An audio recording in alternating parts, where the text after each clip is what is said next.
Well, welcome to the show with no name. My name is Daniel. It's short for Daniel. His name is Brendan, but he goes by B. That was a really poor intro, and I want to do that again.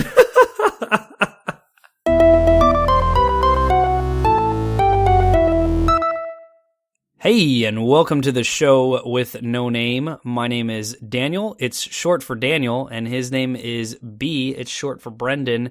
And Brendan, I've got a question for you. But before I ask the question, I have a mini story that I want to tell. And it comes from my most recent trip. At the time that we're recording this, I recently had my birthday. And as part of my birthday gift, if you will, my girlfriend helped pay for a plane ticket for me to take some time off and go and visit her. She's stationed in another state. For those of you that listen to the show, you probably know that I live in Texas. She lives in South Dakota. So, and if you're not from the United States or you just aren't geographically intelligent. South Dakota is not south of Texas. South Dakota is not south of Texas, exactly. It's north of Texas. It's quite far north, actually. It's about 1,000 miles from where I live to where she lives. And I got to spend a few days up there. And one of the days that we were there, we were trying to get some lunch. It was late. It was kind of late. It was like 2 o'clock or something like that. And she wanted to take me to this sandwich place, and we showed up, and it wasn't what she expected, and we didn't think that they were making any more sandwiches. We didn't really ask. We just kind of walked in and were like, okay, screw this. We walked out. And instead, we decided to get sushi. Now, here's the deal. For those of you who don't know, and most people probably, if you don't know me personally, don't know, I'm half Japanese. Now, you probably don't get that from the little animation character that we have at the beginning of our episodes, because I don't really know what that looks like. I refuse to reveal the face, but just trust me on this. I'm half Japanese. My father's side is Japanese. So I know good sushi. At least I've had good sushi in my life. My grandfather makes sushi. I've had really good sushi in San Antonio, where I live. And San Antonio is home to 2.9 million people. It's a large city. It's the 8th largest city in the United States.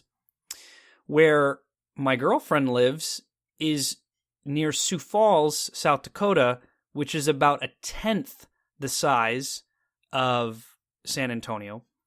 It's mostly farmers and ranchers and people like that. And I'm thinking in my head the whole time, I'm like, how in the world is this sushi place going to actually be good? Like, there's no way. There's no way. We're in the middle of nowhere. Like, there are places in Texas that seem like you're in the middle of nowhere. And that's where I thought I was. I'm like, this is a pretty small town. You're literally in the middle of nowhere. Literally in the middle. Like, you leave Sioux Falls, and it's like an hour and a half before you get to the next city that's about the same size. You know, as it's other than that, it's just a bunch of fields, maybe some buffalo. Who knows? You know, you have no idea what else is out there. It's a different note. So Texas is like, there's a saying in Texas, like Del Rio, which is south of San Antonio. People say, Del Rio isn't the end of the world, but you can see it from there. So yes. There's a lot of like, I don't want to say wasteland. That makes it sound like it's like Mad Maxville, but there's a lot of like exactly wasteland in Texas. Whereas in South Dakota, there's a lot of like empty. It's just empty. Yeah. It just seems empty as you go across. And I drove it because she and I drove across the states at one point from Texas to South Dakota. So it's just empty. Now, granted, there was some cool stuff from that trip. We can save those stories for another time, though, because this story is focusing specifically on my presumption. Is that the correct terminology? Yes, I think that's what I'm looking sushi. for. Presumption of sushi. But I'm like mumbling over my words here because I'm excited to talk about. I'm excited to talk about this. My expectations going into this were like, there's no way this can be good, but I'm gonna have a positive attitude about it, a positive spirit about it. Like, let's do this. So we get to this place, and immediately I'm excited because I look and it's actually Japanese people making the sushi. It's not just like some people like hey, let's start a sushi restaurant. Bunch of farmers. We don't. We're gonna roll this. We're gonna roll this chicken up in a hay barrel and chop it up for you, and that's your sushi. What's wrong with that? Yeah. I make them sound like they're hicks, and they're not really. So we get there, and it's a small little Japanese family, and they're making the sushi. Long story short, I don't want to dive too much into details. They were very courteous. They were very polite. I think they recognized that I was Japanese. We got a bunch of free stuff, which was awesome. Nice. That's free nice. Spring rolls, free mochi ice cream. If you don't know what that is, you should go to your nearest Japanese sushi place right now and order mochi ice cream. It's absolutely delicious. I got a roll there. I got a sushi roll there that had two of my favorite meats put into sushi. My two favorite, which are salmon and crab. Yeah. Oh, wow. Yeah. Ooh, and you don't expect... They're normally together in the same... Is same one. Wow. Normally, it's either salmon or crab. Right. It's not both of them. So it was that, and it was flash fried too, which I get that that's not super authentic, but still... And then it's got that brown eel sauce going across. I'm probably making it. If you've never had sushi, it probably sounds disgusting to you. But to me, this was, and I kid you not, the best sushi roll I have ever had in my entire life. And I have consumed a lot of sushi in my life. And so I tell you this story to tell you, well, not really to tell you. Hold up. Go ahead. Go ahead. Do you want to plug this place? What was the name of them? Do you remember the name of them? Oh my God, that sounds so terrible. I don't remember the name of the place. What's funny is that I remember the name of the place that we didn't go to. Not the sandwich place, but the reason we were going to the sandwich place and we weren't going to get sushi, we were planning on getting sushi. We were just going to wait till the next day because we were going to go to some place that wasn't opened on Sunday when we went. And when the sandwich place was closed, my girlfriend and I just decided, she actually kind of just said, no, we're going to get sushi. Like, I don't care if the other place is closed. Let's just go to the place I've already been to. She had never sat in the restaurant. She had just taken it to go. And I was kind of the one who had introduced her to sushi. She had never really had it, maybe like once or twice since she had met me. And now she loves it. And occasionally will text me like, hey, I want sushi like now. Like, so that being said, all of this to say that I falsely judged a place before I ate its food based off of its location and everything like that. And instead, I was pleasantly surprised. So, Brendan, my question for you today: when is a time that you were either pleasantly surprised or extremely disappointed by a restaurant that you went in with either no expectations or low expectations and they far exceeded them, or you walked into a restaurant with very high expectations and they dropped the ball as far as you could possibly drop it? Wow, I can think of, it's funny, as you were saying this, the very first one that I thought of was one where they raised, I was like, wow, this is much better. But then as you said, or the opposite, I didn't really think of it, and I'm like, oh, and it hit me. So I have one of each. Okay. The one where they blew me away is there's a place in Crystal City, Arlington, Virginia. Mm-hmm. We're literally right on the other side of the river from DC, called Kebab Palace. And Kebab Palace has got... Did I take you there? I'm laughing. Yeah, you took me there twice. That's why I'm laughing. Really? I took you there twice? No, wait, no, I'm lying. I'm lying. We went once. Next time, if I come back up, we're definitely going for sure. Although I'll tell you what, at Horace and Dickey's, that right, you didn't even, there was like no front door to that place. They had like cut a hole in the side of the building, and you walk in, and you're like.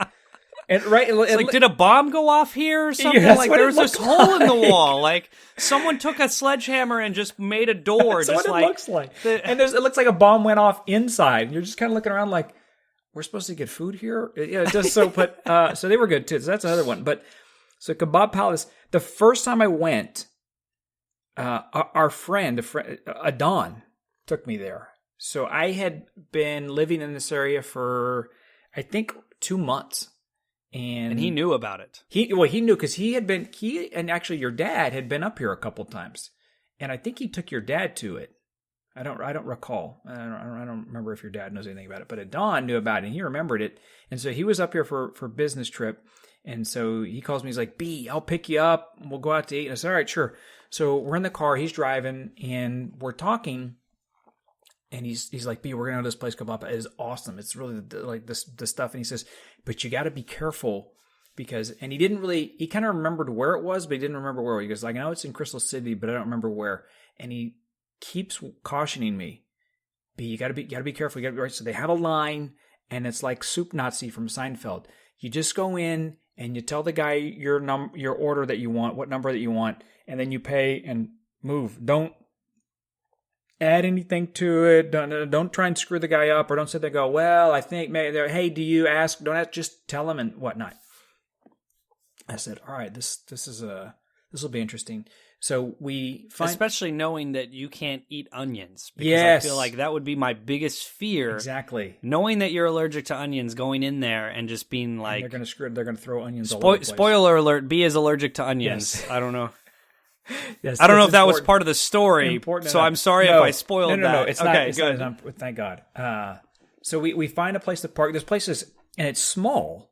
It's literally like a hole in the wall kind of thing, but it's got the bright yellow kind of canopy thing. It says Kebab Palace, and right next to it, it's kind of on the end of it's on the it's on the corner of an intersection. But the corner of the intersection is like a 7-Eleven, it's some sort of like stop and go. It's like a what do you call it? Convenience. Gas station. Yeah, sure, convenience store store thing. Convenient, yeah. And it's in the back of this thing. So you kind of go around the side and there's this tiny building and it's Kebab Palace right? So it's not even really like an afterthought. Like, hey, what are we going to do with these extra bricks? Well, I'll just build a building over there and whatever comes out is what we have.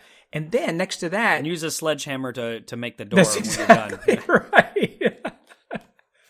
We already bought the sledgehammer. We didn't use it for anything. Like, make a door! Oh, right there. Just smash that down. We forgot to put a door. Just smash that wall that you just made down. There's this parking lot right next to that, right? So it's sandwiched between this parking lot and this kind of convenience store. And in this parking lot, there's 2 restaurants, and one of them is called Kebab Palace. So you're like, wait, which Kebab Palace? I don't know if they're owned by the same company, whatever they are. But the one with the yellow is 24 hours. They never close, and they never shut the kitchen down. So it's like, how do you clean this? Right? Yeah. And so you walk in, and if you walk in now, at least as of 2016, they've remodeled the front half of the quote unquote the restaurant, so it looks much nicer, right? Although the bathroom looks like you're like, ooh. So we're in line, and I'm looking, and I go, okay, this is what I want. I want the number 1, whatever it is, and I'm with the Don, and so Don is behind me. He says, "B, remember, just Soup Nazi, just go up." And so I say to him, I say, Don, don't you want to go first then? Because if I go first and I screw it up and he gets upset, you're going to be next, and he's going to like take his anger out at you, right? You'll be dealing with somebody who's already upset because I upset him. He goes, "B, yeah, that's a good point. Get out. Let me go first, right?" I'm like, okay. So Adon gets up there to order, and he places his order, and he starts to do what he told me not to do, and he says something like, "But I want the," and like before he can like finish his sentence, this guy's like, "Yes, yes, yes, go on, go, like move, get out the way." Wow. I'm like, wow. It literally does what he tells you not to do. That's so. I'm like, it's funny because we both know Adon, and, yes. I could see him doing that too. He's like, now don't order the chicken with the onions on the side. You're like, okay, yeah, can I get the chicken with the onions on the side? That's my favorite exactly one. What he did. And I'm thinking, I'm gonna go up there and this guy's gonna chop my head off. So I go up there all meekly and I'm like, yeah, I'll have the number 1. And the guy says, "You want salad?" Whatever he asks, I say yes. And so I don't say sides or anything like that. And when you order, it's almost like a sort of a buffet display thing, but it's on their side, right? So you can't get to it. You can't poke fingers under there. There's nothing you can do. And you can see the sides. And you don't tell them the sides when you order. After your order's ready, you go up and the guy will ask you, "What sides do you want?" And I'm looking at these sides, and it looks like mush, like alien vomit, sewage, and option number 4, right? And I'm like, what the heck am I supposed to do? I'll take a spoonful of option number 4. And do you have bread? And a pint of alien vomit, please. Thank you.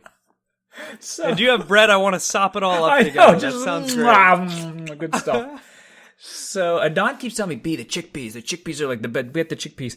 And who eats chickpeas? Who likes chickpeas? I like chickpeas. So I love them now. At the time, I was like, chickpeas. I'm not gonna eat chickpeas. So they call my order. I go up there, and the guy's like, "Do you want rice?" And so rice is sort of free. So he drops the rice on. He says, "What do you want?" And I said, "Chickpeas." And the chickpeas look like, I don't even know how to. I don't want to be disgusting, but I'm trying to think of something that I could. They're like these kind of like pods, kind of like stuck in like tannish, non-dried cement that's got oil poured over it, and you're like, I'm trying to think what people are picturing hearing this right now. Like they're, because I've been here. I know what you're talking about. But somebody else, I'm just like, okay, Daniel, clear your mind. Just listen to it for the first time. And I'm like, the way that you make it sound like, I mean, you said concrete. What is this, a construction site or a restaurant? It's in like one of those heater with the Bunsen burner kind of thing under it. Reheater. Yeah, reheater. But it's the whole thing is, right, so they're not like these little dingly server things. It's all one unit thing, and you've got that portion, that pot over there, that pot, and that pot. And it's not concrete, but it's got the texture of like concrete that is like preparing, like you just laid it and it's getting ready to sit. Newport cement. Yes, exactly. Okay. Cement, Newport cement. Newly poured cement. And there's like, alien pods on it that are like going to spring up into like face suckers or something, and then there's grease all over it. And I'm like, I'll have the chickpeas. So, vroom, like big old scoop of chickpea. I think he takes 2 scoops and he puts on the rice. And I go back and I sit down. And I remember just digging into it and eating it and going, oh my gosh, this is the greatest. I could have just the chickpeas. These are awesome. Forget my kebab. I know. I don't even want it anymore. I don't need meat. Back. I could just eat rice and chickpeas. Oh my gosh. And it was so, I don't know what they put in it. But if you go to like it's Yelp, probably like a Paula Deen like recipe where they just put butter. That's probably butter, more butter.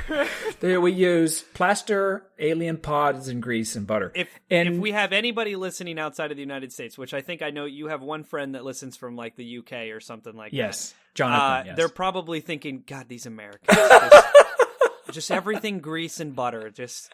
Throw it in grease and butter and they'll be happy, type of thing. You mean you're not supposed to cook that way? You're not supposed to cook that way? But I want to... It called for 3 sticks. Keep going. Well, if you go to places that review it online, like a Yelp or... I don't know, Yelp was the first one that came to mind. And you get reviews of this place, it gets... it's like 4.7 stars or 4.9 out of 5, right? And like every comment is, that's awesome. The chickpeas rock, chickpea, but I don't want to get their chickpea recipe, and nobody knows a chickpea recipe. So that is my answer to the I was floored, because I literally, and it was like you when you see it, a better way to describe it is, if you ever watch like a TV show or a movie and the guy's in prison or he's in jail and they're going through the prison line food and the guy just goes slop on there. Yep. You can equate That's what it looked like. Right, it looked like that. But you eat it and you're like, oh. You're like, oh God, I could be in prison for the rest of my life if I could just have these chickpeas. You're up for parole. Nope, I'm good. Chickpeas. They said I could stay. They said if I stay, I could eat the chickpeas. All right, before you dive into your disappointing story, I think let's uplift it a little bit. Not uplift. Well, we're not down yet. Never mind. Tell your disappointing story. I got a story. I'll have a closer for you. I'll have one to lift it up. The one that I thought of was my friend and I took a day trip. Actually, it was a kind of weekend trip. It was a 24-hour trip, but we decided to spend the night there to Philadelphia, because Philadelphia from DC is not that far. I think it's 2.5 hours, something like that. And what is Philadelphia known for? Oh, well, if you're from the United States, everyone knows it's Philly cheesesteaks. Exactly. So you have like a long, kind of, I don't want to say hoagie, but you have like a sourdough bread kind of bun. It's sliced open. They throw the meat in there, the what is it? It's like flank steak kind of thing. And then there's onions and then like cheese, whatever cheese, like either provolone or sometimes it's that cheesy, literally cheesy cheese. It's like microwave, like jar stuff that you just pour over it. And then you can get fries with it or whatever not. So you've got your cheesesteak. So I'm with my friend Dave, and he says, B, these two best places for Philly cheesesteak are like, I forget the names of them. They're like Skippies and Doodle-Dools, and they're literally like right across the street from each other. And they both have these signs that say, best cheesesteak, Philly cheesesteak in Philly. Best Philly cheesesteak in Philly, right? And so they just, and so when we get there, there's a line. I mean, both these places are packed, right? And one of them is a sort of outdoor-ish kind of stand. Now, it's all inside, but it's almost like if it were to be built in the median of a street, right? Okay. So it's not attached to anything. It's not like this is a corner building or it's part of a strip mall. Whereas the other one of them is literally the building on the corner of a big city block. And so literally right across the street from it is a stand that it's almost kind of like a Sonic. For those of you who know what a Sonic is, it's got on the ends, it's got the awning and little tables where you can sit down and eat. Okay. And it's got the menus there. And actually kind of along the backside where the road is, it's got another awning and some tables down there. And again, packed. You can't find a seat. People are like sitting on the curb. People are kind of sitting on this abandoned parking lot eating.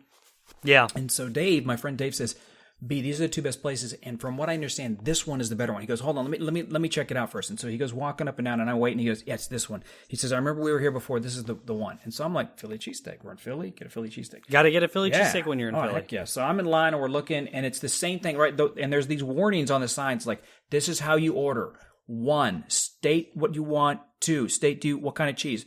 3, state your side. 4, pay. 5, get out. Right? No, so I'm like, oh, this is Kebab Palace all over again, right? And so I'm like, okay, so I know what I got my thing. I'm gonna have provolone cheese. I'm gonna tell them no onions and blah blah blah blah. Right? So we go up there and I give the order, and the guy's smooth. And I say, hey, look, I'm real sorry, I'm allergic to onions. Is it possible you can't? Yeah, no problem. We'll do yours with no onions. Yada yada. He says, you want provolone cheese, blah blah blah, and whatever the fries were. And so Dave's behind me. He orders his. And I get eventually we kind of wait, your number's called. I get mine. I'm like, oh man, it smells good. And I'm seeing everybody like just chowing on this stuff. And I'm like, yeah. So this is going to be good. Yeah. And I don't think I don't even think we had breakfast. Yeah. So this is like 1 to 2 o'clock in the afternoon. And I'm like, all right, cool. So I get it and I bite into it, and I don't like fat. And it's not even meat. It's like gristle and fat. And it's almost like, it's like the texture of like chicken fried steak. Oh, man. And I'm like, and like the grease is like sopped into the bread. And I think I end up taking like 4 bites, and I just right into the trash can. No, I know what I do. I had 2 halves, right? So I took my half, I tossed it in the trash can, and there was some homeless guy, and I said, here, you can have the other half that I didn't touch. My chili cheesesteak. And my friend Dave was like, he goes, where's yours? I go, Dave, man. I tossed mine. It was, I can't even describe to you. It was like, it was practically flavorless. And I love provolone cheese. I couldn't even taste the cheese. And I'm like, I just have French fries as my meal, right? And the other option would be I go back through line to get another one, but it wasn't like they screwed that order up. I look at Dave's and I'm like, you got the same thing. Yeah. And everybody's sitting there going, this is a great. And I go, exactly. No, thank you. So that was my disappointing Philly cheesesteak in Philly. Oh, that's great. And see, what's really funny is that, so the bassist in my band, Steve, he lives in Maryland, and he and his wife, I think it was when he was married at the time, they took a trip there as well. And they also went to one of those 2 famous places. I've heard of these 2 places. I don't remember the names of them. I have to look them up. I don't remember the names of them or anything like that. It's like Steve's and Robos or something. Yeah, exactly like that. They're like a name or something. But they're famous. I mean, they talk about it all the time, and they talk about how these 2 restaurants are literally next to each other, and they rival each other, and this is the plate. You got to go get a Philly cheesesteak. Yeah, and it was, you know what it was? It was a Sunday. It was game day, and like the Eagles were playing in Philly that day. So everybody was, oh yeah, right.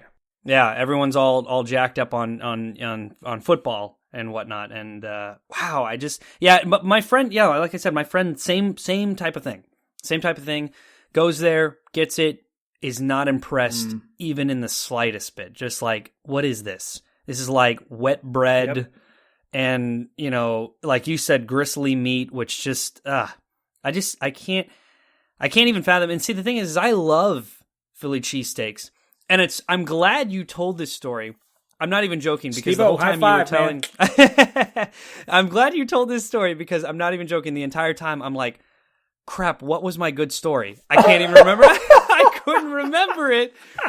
I literally just brought it back to my brain right now, and I'll tell you why. It's because it is also a story about a Philly cheesesteak. Really?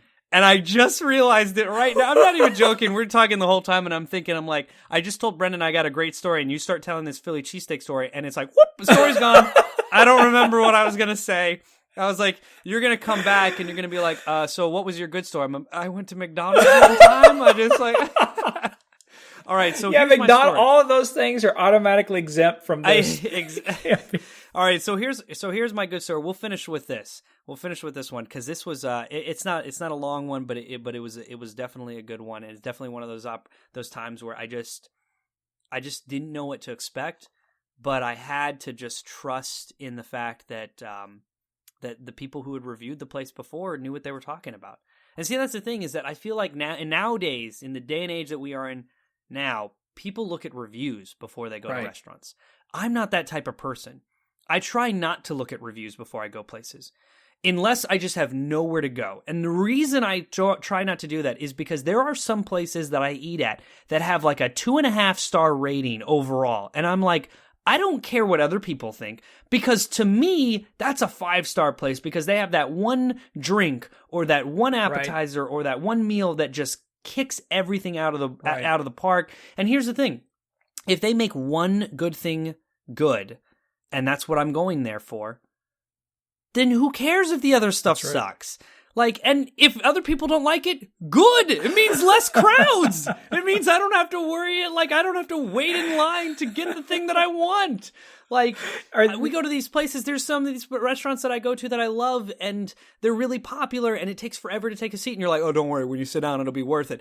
But you take your friends to go to those places. Like, you take your really, like, out-of-town relatives, because you know they may not order the same thing that you order, but you know whatever they order, they're going to be happy because it's good all around. But then in that moment when you're like, in this case, your Kebab Palace, which unfortunately it's popular, so you're just going to be busy all the time. But it's open 24 hours, so you can go at 2 a.m. in the morning. Like, I'm going to get my chickpeas at 2 a.m. in the morning. I have been there late, yes. So and if I lived there, you better believe I would be there at 2 a.m. in the morning. There would be one night I'd already be like in bed, like clothes off. I'm under the covers and everything. And I'm thinking like, I'm going to go get those chickpeas. And I just throw clothes on and go get those chickpeas. Yeah, so you can just walk down there. Yeah, if you're in Crystal City, it's like, oh, here I am. Here it is. Here it is. All right, so here's my story. So one night I got off of work. I got off of work a little bit later than I normally do, and I got home and I looked in my fridge and I'm like, I did the whole I have food, but I don't want any of this food type of thing. And so I said, I'm just going to pull up Yelp and look on my phone and see what is the highest rated place within a 10-mile radius of me. That's all I want to know. What's the highest rated place within a 10-mile radius? So I'm looking at all these different restaurants, and there's one in particular that came up that had over like 50 reviews, and every single one of them was 5 stars. And I'm like, how do you get that good of ratings? I was like, it can't be. Someone had to have had a bad experience. Somebody went in there and they didn't like the food, and they just gave it a bad rating because they didn't like the food. It wasn't that it wasn't good food, it's just it wasn't for their taste or something. How do you have all 5 stars? And so I look up this place, and it's this place called Gino's Deli. If you're ever in San Antonio, look up Gino's Deli, all right? Maybe it's Gino's, I don't know. Gino, it's got to be Gino's, right? Sure, G-I-N-O, it sounds like Gino. Yeah, it's like, it's Who says Gino? And I don't know. And everybody in the rating said... It's pronounced Glimis. I got it. Everybody in the ratings said, get the Philly cheesesteak, get the Philly cheesesteak, get the Philly cheesesteak, get the Philly cheesesteak. I'm like, how is it that this thing can be good? And so I'm reading all the reviews, and one of them said something like, in the review, like, convenience store. And I'm like, what? I'm like, that's weird. Okay, whatever. I'm hungry. Everybody says, get the Philly cheesesteak. I get in the car. I drive over to this place, right? I get to the place, and I'm like, where the heck is this place? There is no restaurant. It's a convenience store man. that's attached to a gas station. And I'm like, what is this? I'm like, no, I didn't just travel over here. I'm like, it's not that I drove far, but I didn't just come over to a 50 rated, a 5-star 50 ratings. I didn't just drive all the way over here for a gas station. So I walk inside and I'm like, this can't be it. And I look over to the left and sure enough, half of the convenience store is there's this sign that says Gino's Deli, and there's a little Jamaican guy behind the counter, and he's like cleaning off like Only the grill, in America, he's cleaning off man. like the like flat Japanese grill, and he's in like South doing this thing. Dakota, Jamaican And guy I like in San Antonio, Jamaican guy here. Steaks. So I go up and I got to do a Jamaican accent. I apologize if this offends anyone, but it fits with the story. And I'm probably I'm going to do a horrible accent now that I said that. I walk up to the guy and I'm like, hey, is this Gino's? He's like, oh, this is terrible. I'm not even going to try to do an accent. I don't know why I did that. He said, oh, we're closed. And I was like, okay. He's like, what? He's like, well, wait. And I'm like, okay, what? He's like, you here for food? I was like, yeah, I heard about the Philly cheesesteak. He's like, I'll make a Philly cheesesteak for you. And I'm like, great. Okay. All right, cool. And he's like, what do you want on it? So I look at all the toppings that he has. It's kind of like a Subway almost, where you can like see certain things. And he's like, do you want everything on it? And I said, everything except the onions. He's like, do you want jalapenos on it? I'm like, heck yeah, put those jalapenos on there. That sounds good. So he throws everything on there, cooks the thing. I'm like, okay, I'm in a convenience store. I didn't think that was going to be it. It's not like there's a meal deal or anything. Or there was a meal deal, like you got chips and a drink, but it's from the convenience store. So I didn't really understand the concepts. So I'm like, where are the chips? He's like, oh, the convenience store. Like, walk over there. So I walk over, grab the chips, get a drink. They had Mountain Dew Baja Blast, which I know you don't drink soda, Brendan, but anybody who's ever been to Taco Bell in the past decade or 20 years of their life know that was the only place you used to be able to get that, and it was an amazing drink. Yeah, it's an amazing soda. But it's in this convenience store, so I get the Baja Blast, I get a bag of chips, and the guy rings me up for the sandwich. I don't eat it there because he's closing, right? And they're going to close down the convenience store, so I'm like, okay. So I drive home, and I'm thinking the whole way back, I'm like, there's no way. I'm like, how could it? I mean, it smells good, but I mean, like, what? So I take the first bite of it, and I took a bite and I stopped and my head like lifted up and I just looked out with a blank stare. I'm like, this is the greatest Philly cheese. This is the greatest Philly cheesesteak in the history of mankind. There is no way that this Philly cheesesteak should be this good. So here's the best part of the story, though. I finished the cheesesteak so fast because it was just that good. I wasn't, like, I was savoring every bite, but at the same time, I'm like, I need more, I need more. Like, put more in my mouth. So I finished the Philly cheesesteak, and it was so good that the very next day. Really? I had the day off. And I called my friend, Steve, same guy I mentioned earlier. And I said, Steve, what are you doing for lunch? And he goes, he's like, I got no plans. He's like, we're going to go get a Philly cheesesteak. So we walk in there. The Jamaican guy recognizes me. And he's like, oh, hey, you're back. I'm like, dude, that was the best Philly cheesesteak I've ever had in my life. I said, I brought a friend. He goes, oh, for you? You brought a friend? You both get free drinks and free chips with your sandwich today. I'm like, I couldn't believe it, and I read, and I went on the review thing, and I'm like, all right, 5 stars, you're good, we're done here. I'm not gonna break the tradition. Everybody's giving it 5 stars. I'm not gonna break it. So, but that was, that was just one of those amazing moments, and you don't expect it. It's like there's a party in my mouth, and everybody's invited. Exactly. That kind of thing. That makes it sound a little creepy, but I understand your spirit. I understand where you're coming from. Well, Brendan, before we finish this up, any final words? I have one final word. I'll say it. Don't judge a book by its cover, especially when it comes to restaurants. I know people say that all the time, and I just feel like it's too common that I have had a great meal at a place that I didn't expect. So don't judge a book by its cover. Give a restaurant a chance, see what they have to offer. You never know. You might like it. And, eat lots of food. I got nothing else to say. That's all I got to say. Brendan, any parting words? So instead of like final words, I have like my final meal request would very possibly be those chickpeas from Kebab Palace. See, here's the thing: you don't live as close anymore, but I'm I betting know. $20 that after this conversation, you're going to be there at 12 a at 2 p at 2 a.m. whatever you want to say. 2 a.m. You're going to be getting chickpeas tonight. I know it's going to happen. I took some friends a couple weekends ago, and yeah, they loved it. They'd never been. Oh, They that's loved awesome. It was good That's stuff. awesome. Well, Brendan, if that's it for you, that's it for me. Just wanted to say to all of our listeners, again, thank you so much for tuning in. Please give us a review on iTunes, as well as submit any questions or requests for future shows at Twitter. Our Twitter handle is Texas Waffles. Thanks again for tuning in, everyone.